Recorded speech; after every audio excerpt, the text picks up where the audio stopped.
Dimanche 11 août, l'évangile sera extrait de l'évangile de Saint Jean, chapitre 6, versets 41 à 51. Alors, je voudrais regarder avec vous certains mots de cet évangile en grec. Déjà, vous êtes capable désormais de lire certains mots comme celui-ci, Iesous. Donc, le omicron et le upsilon se prononcent ou comme en français, Iesous. Et celui-ci, Ioseph. Ça signifie Jésus, le fils de Joseph. Alors, dans cet évangile, Jésus surprend les Juifs parce qu'il leur dit « Je suis le pain descendu du ciel ». Je suis le pain qui est descendu du ciel. Et évidemment, les Juifs s'insurgent en disant qu'ils ne comprennent pas pourquoi il dit ça, puisqu'il est effectivement Jésus, fils de Joseph, qu'ils connaissent très bien. Et alors, Jésus va s'employer à leur expliquer cette expression. Nous allons regarder le verset 47, ici, donc vous pouvez lire certains mots déjà, qu'on a déjà vus. Amen. Amen. Lego, ça signifie jeudi. Fumine, à vous. Et ensuite, il ajoute « Celui qui croit a la vie éternelle ».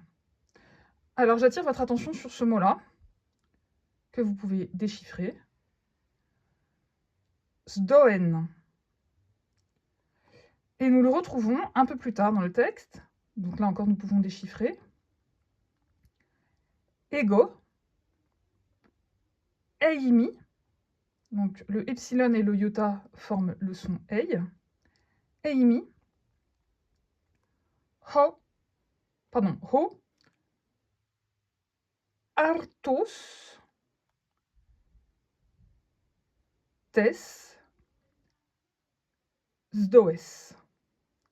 Donc vous voyez que nous retrouvons à deux reprises ce mot, sdoe, là sous la forme sdoen, là sous la forme sdoes, sous deux formes différentes puisque leur fonction grammaticale est différente. Là, il s'agit d'un complément d'objet, a la vie éternelle, et là, il s'agit d'un complément du nom, puisque ça signifie ego, moi.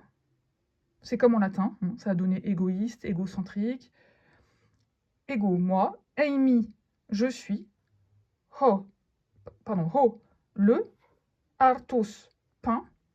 Tes, sdoes, de la vie. Vous voyez que dans l'évangile grec, on retrouve vraiment le terme très concret, artos, le pain. Je suis le pain de la vie. Dans la phrase suivante, hoi pateres, les pères humon de vous, c'est-à-dire vos pères, ephagon, mangèrent, ento eremo, dans le désert, to mana, la manne, kai apetanon, et ils moururent. Houtos esti, cela est, ho artos, le pain, ho ektu uranu, katabainon, qui descend, katabainon, ektu uranu, vous connaissez bien sûr ce mot, uranu, uranos, le ciel. Donc voici le pain qui descend du ciel. Et il poursuit, de sorte que quiconque mange de ce pain ne meurt pas. Alors là, il y a également une racine qui m'intéresse, c'est celle-ci, phagé, que l'on a vu un tout petit peu plus haut dans ce verbe-là, ephagon. C'est un verbe, phagein, qui signifie manger. Alors, nous allons voir tout à l'heure toutes les racines que nous rencontrons dans ce texte. Donc, ego, moi, eimi hortos, je suis le pain, hos don, vivant. Là encore, la même racine que tout à l'heure, sdoe, la vie, vivant, là. Katabas, qui descend, ektu uranu, du ciel. Et antis phagé, si quelqu'un mange, toujours cette même racine, manger, qu'on a trouvée.